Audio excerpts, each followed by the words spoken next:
Nafikiri mikakati ya Young Africans ilikuwa sahihi kabisa, lakini tatizo kwao ni jinsi gani ya kukamilisha plani yao waliyotengeneza kuanzia kwenye uwanja wa mazoezi. Kivipi? JS Kabylie walikuwa wanazuia wakiwa chini low block, tena kwa idadi kubwa ya wachezaji, lakini pressing yao ilikuwa slow sana. Hapo inawapa Yanga nafasi na muda kwenye mpira, rahisi kwao kupata space ya kushambulia. JS Kabylie wanapoteza pasi kwenye maeneo hatarishi. Maana yake ilikuwa nini siku hiyo?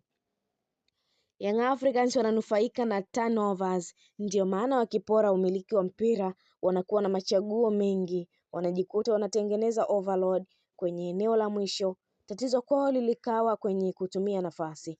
Bila mpira Yanga wanafanya pressing vizuri kuanzia juu, plus walihakikisha wanashinda mipambano yao ya kwanza na ile second balls hasa kwenye kiungo. Pia wanafika kwenye matukio kwa muda na wakati sahihi. JS Kabylie plani yao ilikuwa kuzuia wakiwa chini tangia mwanzoni mwa mchezo, then wanatengeneza mashambulizi kwa kushtukiza transition, lakini pasi zao za mbele zilikosa ubora. Kuna nyakati wanashindwa kuunganisha pasi zao kutokea nyuma, idadi ndogo ya wachezaji eneo la mbele, maana yake hakuna option. Pia walipata shida kushinda mipambano yao.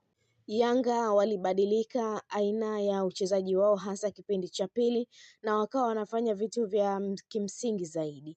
Usahihi wa pasi zao za mbele, hakikisha unakuwa na mkatili kwenye nafasi unazotengeneza, shambulia nafasi kwa usahihi. Waliimarisha muundo wao wa ulinzi kwa kuwa na wachezaji wengi nyuma ya mpira, zeni wanyime viungo wa Kabylie nafasi kwenye mpira, na hapo walifanikiwa. Juke Abuya anafanya kazi yake kuwa nyepesi, position touch zake anashinda mipambano yake vizuri. Maxim pia Nzengeli energy yake, uwezo wa kucheza maeneo mengi ndani ya kiwanja. Depo alitoa adhabu stahiki kwenye defense ya JS Kabylie.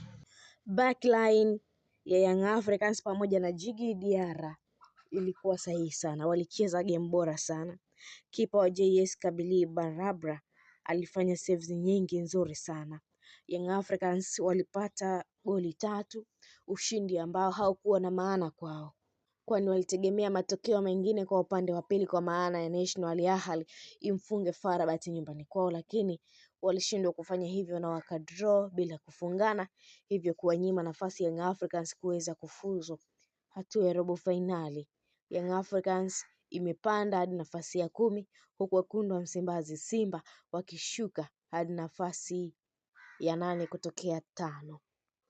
Hii ni Malkia wa Soka, endelea kutufuatilia, usisahau kulike, kushare, kucomment pamoja na kusubscribe channel yetu ili uendelee kufurahia taarifa zetu mbalimbali za kimichezo kutoka ndani na nje ya mipaka ya Tanzania. Mimi ni Kunilizi, mpaka wakati mwingine, kwa heri, endelea kusalia na Malkia wa Soka.